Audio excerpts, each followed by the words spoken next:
Chapter 4. Dracula's Story. I awoke in my own quarters in Baker Street and found myself in the curious position of immediately knowing where I was, without yet understanding how I came by that knowledge.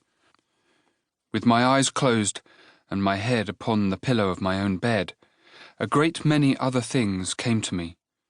My rational mind could scarcely credit the information, but the predator inside me knew it all, and needed no proof.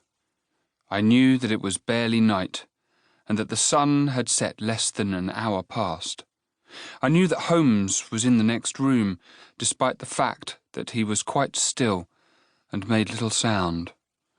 My brain had been collecting and analysing so many different scents that the conclusions popped into my head quite as if by magic. More remote scents called for my attention almost before I had identified the closer ones, and all this information clamoured in my head like a room full of talking people, and I forced myself to go through the information carefully. I knew I must catalogue it if I were to control it. Otherwise, the massive flow of details would drive me to madness. I picked them out one at a time. The bed had the smells of starch and a strange animalistic aroma.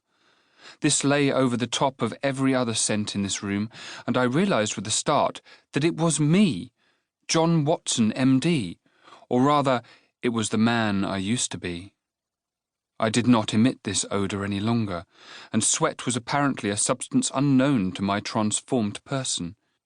The impossibility of the science beleaguered me, but that did not matter as much to me as it might have a week ago.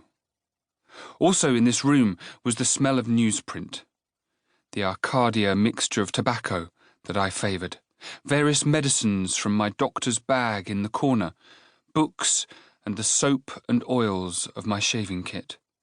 Even through the closed and draped windows, I could also detect the air of London streets, redolent with the sweat of man and woman and horses, and the droppings from those last, burning coal, and the tang